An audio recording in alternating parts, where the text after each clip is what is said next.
and welcome back to another guest episode of Straight from the Draft. I am so excited today to be joined by Miss Gina Buckle.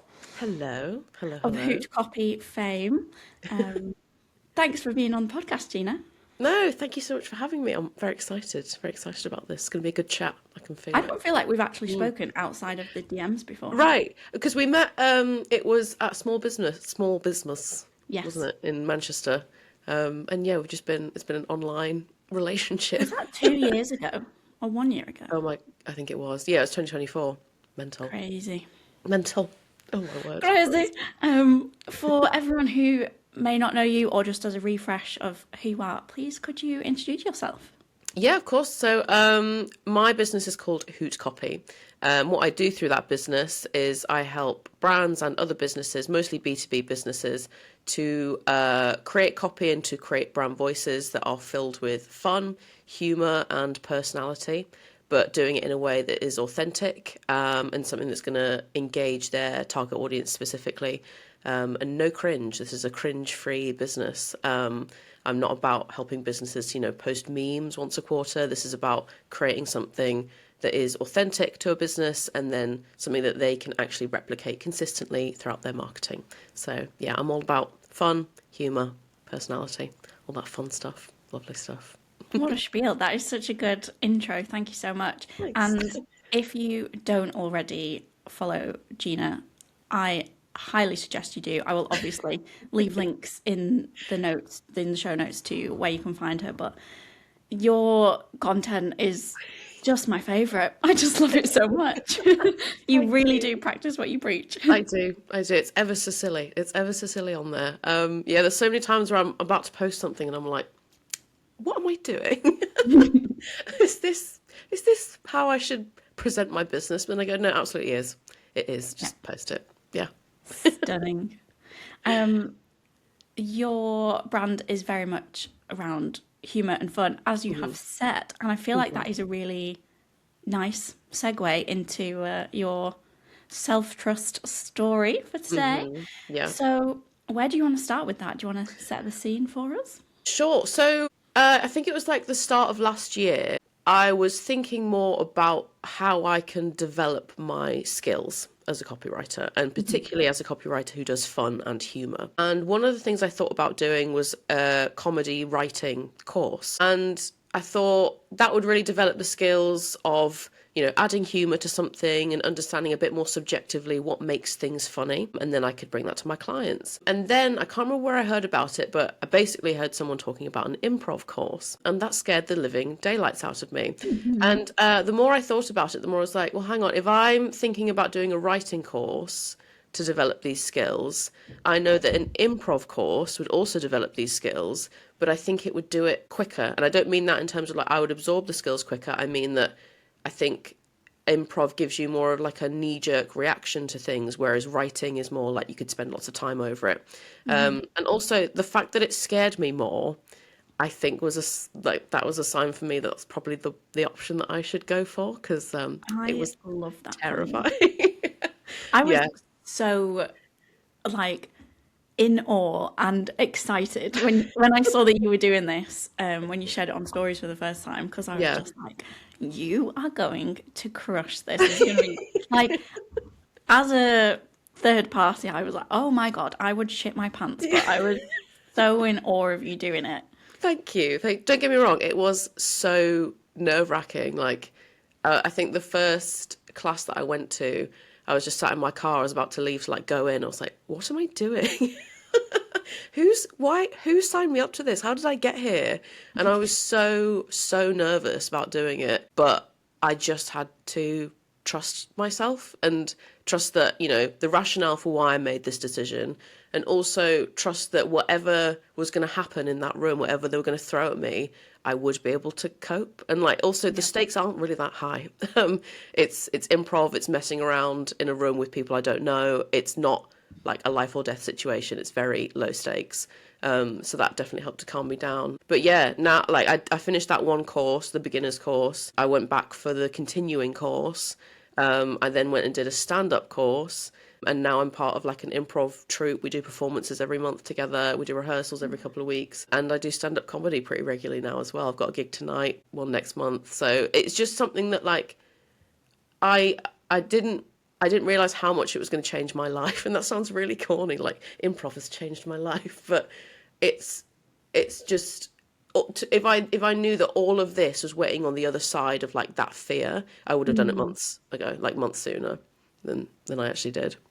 It's amazing, and I think it's practicing what you preach to crazy levels. But it's a funny one, this, because I think when I've asked people to think about like a moment of self-trust, I guess the story of like first going for this improv class has come up, and that's what you're talking about. But when you're doing stand-up and these improv, like every single time you do that, that is a whole self-trust exercise, right?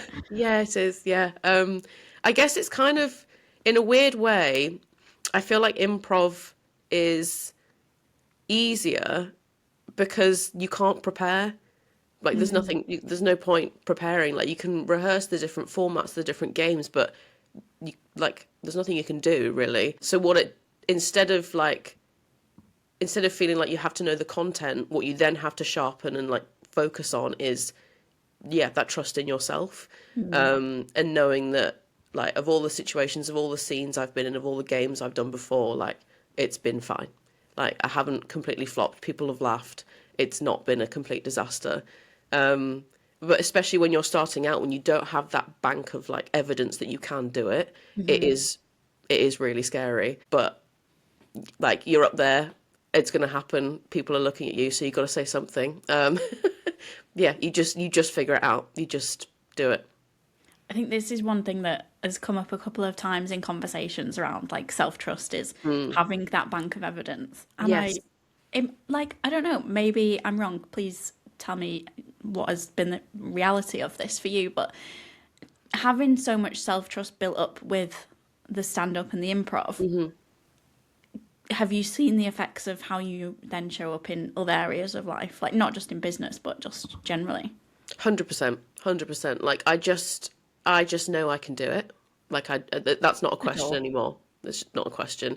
Like if I'm really busy with work and I've got lots of stuff on and lots of deadlines to meet, I'm just like, well, it'll get done.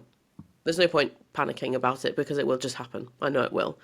And that's with situations that I'm able to like prepare for and plan in advance for. So it just, it really like, it pales in comparison to being like on a stage in front of people, not knowing what you're going to say next. Yeah, it really is. It really is. And it's just, I just know I can do it. And that's affected, so many parts of my work, not just like public speaking. Like the idea, like I was doing public speaking and, events and things like that all of last year. Still a little bit nervous when I did it, and I do a lot of prep and practice, and I still do now. But now I'm just not nervous about it because it's like, you mean I get to look at what I'm going to do beforehand? Yeah, fine. No problem. No stress. There's a Q&A at the end. I can handle that. Give me a non-geographic location. I'll roll with it. It's just, I honestly think it's like the best bit of CPD that anybody could ever do. Even if you're not looking to improve like your comedy writing or your live comedy skills, I think there's just so many other parts of like my self-development that it's just like streamlined and kicked into overdrive. It's amazing. And how long? You've not been doing it that long, but it's been transformational by the sounds of it. So I did the first course in like May, maybe June. Wow. Maybe May. Yeah, so like halfway through last year as well. It wasn't just like but it just, I don't know, like once I had started to meet different people who were doing improv as well, and like one thing I didn't realise, I'm based in Leeds. There is a huge comedy scene here in Leeds. There's so much happening all the time, like not just, headline acts you see on Live at the Apollo come to First Direct Arena, like almost every day of the week there will be something happening. And then once you start meeting those people go, oh, well, do you want to try this? Do you want to come and do improv with us? Do you want to do this show? And just go, yeah, I'd love to. And it makes it so much easier to say yes to those kinds of opportunities when you trust that you'll just be able to do it. Like, you just know you'll do a good job. So yeah, it's just been a huge like snowball effect of like, yeah, I can do that, and it all started with For improv. something that sounds like it would absolutely shit up your nervous system, it sounds like it's just, in the end, been the most calming thing. It really has. Ironic. That's such a good way to like define it. Yeah, I really think like it's just changed my life. And I also know how ironic it is to be like, I'm that person that does improv. Like, I know how people think of improv. When I say to my friends, like, hi, do you want to come to my improv show? It's on the upstairs of a pub. It's free. But I think another thing that it does is it's just cured my like fear of looking like a fool. Like I don't, because that's sort of the point, really. I kind of want to look like an idiot. And yeah, I think, have you ever read, I can't remember the name of the book now. It's something like Why Stress is Good for You. No, I Have you ever haven't. heard of that? I mean, I haven't really given you the full title, so it's not, I can't really ask you. Have you heard of this title that I don't remember? And it talks about why things like stressful situations and adrenaline are actually really good for you, and how they sharpen you and make you better. Like, you've got those chemicals rushing around your body, and you actually need those to do the best job possible. And I remember, like, we were driving down to like the graduation show that I was doing after this improv course. My boyfriend was driving me, and I was like, "What? Why have I done this? Why?" I was so nervous, and then I just remembered, like, no, I'm not nervous. I'm excited. The nerves that I'm feeling right now are things that I can use to actually just make me better at what I'm about to do. If I wasn't nervous, it would be shit. So yeah, it's that. Yeah, that way of looking at things as well. It's just really shaped how I approach like scary situations. Yeah. And I know we are talking about stand up and improv here, but there's going to be so, like, it's just such a great metaphor for everything. So there's going to be so many little things that you've said, like so many fantastic sound bites for people to take away and be like, yes, Yeah, I'm not nervous, I'm excited. yeah, I need to use those nerves to make me better. yeah, Um, absolutely. Yeah, when I'm not nervous, that's when I get nervous because I'm like, well, I want to be a bit nervous. I think it yeah, just, have I yeah. stopped caring? Yeah, absolutely. Like you say, it shows that you care about it if you're nervous. Yeah, it's just, yeah, improv. If anybody is listening to this thinking that sounds really cool and that's something that they've always wanted to do, but for some reason they just never got around to it, just do it. Just sign up. Just make that first step. Find a course near you. Go to see a show. See if you like it. Just do it. I'm absolutely going to have to get over to Leeds and watch something one time because I cackle at your stuff on Instagram, Oh, and I thank just, you. yeah, I would any more Gina, please, is what I Oh, need in my life. thanks. Thank you. Did uh, do you feel like doing the stuff online helped at all? Maybe more with the stand up because I guess that's planned, but like, had you kind of already got a bit of reassurance that you are funny? I mean, I guess it did help. Like, I haven't started a business about humor and fun without somebody at some point saying you are quite funny, actually. So I guess going into the improv course, I was like, I know I can make people laugh. Let's just see if we can make that better. But yeah, doing the content, it it really, it's it's just, I guess, like, that's just another area where I've really had to develop my self trust as well. And some of the videos I'll script them and I'll do a bit of a plan, and then some of them I'll be like, right, I'm just gonna pop my wig on, and see what, like, this is what I kind of want to say overall. I'm just gonna see what comes out. But the only way that I have got good at that and got to the point where, creating video content isn't really something I worry about now is because I've just done so much of it. Like, I was talking to someone about this the other day.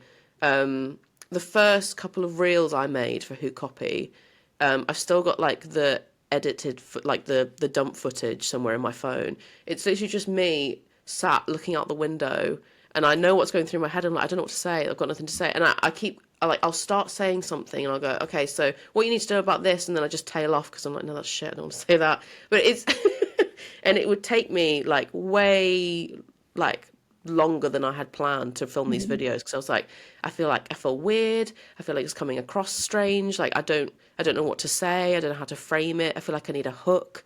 And I think that's another thing that stops a lot of people from, showing up online and just having a bit of fun, is they feel like it needs to fit into like a formula or a template, or like it needs to have an engaging hook at the start, or it needs to do this, or it needs to have a call to action. Like, yeah, maybe, but also not really. Like if more than anything, it just needs to capture what you want to say. Yeah. I think I've always said this. This phrase came up, I think, on my last guest episode, actually. Oh. Woo curious, is that what we called it? So I'm not fully woo woo, but Right. I dabble. Yeah. This is harmless, isn't it? And yeah, I share a lot, actually, or at least I used to talk about this probably more. Like with my clients, I always try and push them to do stuff that I think will work and I think that they'd be great at, even if they're a bit like, oh, I don't know. Yeah. Because I think that you can tell with the energy of something. So like if they're absolutely not, that is not a bit of me, or I'm not going to make them do styles of content that don't suit them. So I probably won't suggest that my clients create characters and wear wigs, because that's not them. As much as I love that content from you, it makes sense from you. Right. And I feel like, yeah, you can kind of tell, especially with when you're talking to the camera, if you are in your head going, I hate this, I hate this, shit, I don't know what I'm saying, this is not me. It does come across, and I think that makes such a big difference on how it lands. So, like, yes, the hooks and whatever can help you to an extent, but if it's something that you really hate, a great hook is not going to save it. No. Oh, no. Yeah. And it's like, I think that's such an important point, and what you do with your clients, it's about finding what's authentic to them and what's right for them. Because social media, like, it can be so performative, and it can just be so like, everyone's trying to please the algorithm, everyone's trying to like jump on the trend or use the right sound or whatever. But like you say, you can just tell, you can feel it in the content when somebody's just like, oh, I don't actually like this, don't really want to do this or be here. So yeah, it's got to be something, not always something you want to do, because I think you've got to expand your comfort zone. But yeah, like you say, it's finding that balance between like, am I just not wanting to do this because it's a bit scary, or am I not wanting to do this because it's actually not right for me and who I am? It's like when you said, even with your stuff, you're a naturally funny person. You've now create quite happily, but that didn't just happen on day one. You've got to practice that. And I think it's probably, that's what people need to remember when they see content like yours or anything really that they think, oh, they've really got that nailed. It comes from doing it once and then doing it 100 times. Absolutely. I think another thing that puts people off is like, how like friends and family will react, and people who aren't clients and aren't in like the business world will react when they see their like videos, or they're trying to promote themselves or something. I was having a conversation with someone about this the other day, because they want to get into like content and content creation. And they were saying, the big thing that's stopping me is thinking my friends will take the piss out of me. And I was like, they probably will. And you might not get that lovely like vindication moment of, yeah, you can laugh at me, but I'm making all this money, or yeah, you can laugh at me, but I'm so successful, because it won't work. It won't be successful for so long. But you just have to almost like ignore the metrics and the views or whatever. You've just got to work out what you are actually doing this for, and stick to that and just keep going. Because I think like there are sometimes like the videos where I spend hours writing the script and editing and everything, sometimes it'll get like 200 views, but that doesn't mean stop making videos. No, that means just try something different or try something else. And I think a lot of people, especially if they're feeling like they're putting themselves out there, they feel like the reward of that should come immediately. but it doesn't. It comes from being consistent and getting better at it and just keeping going. Very important messages here coming out of an episode that's all around like improv and stand-up. Like we're going deep. There is so deep. Women of multitudes. Oh yeah, absolutely. We try, I say we, it's me plus guests like you. Now, how exciting for this year.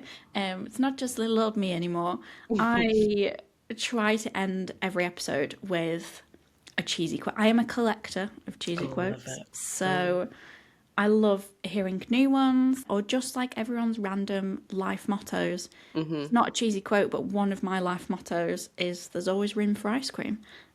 So it can be as random or as, deep, impactful as you like. The spectrum exists. So do you have a life motto or cheesy quote to end today's episode with for us? I do.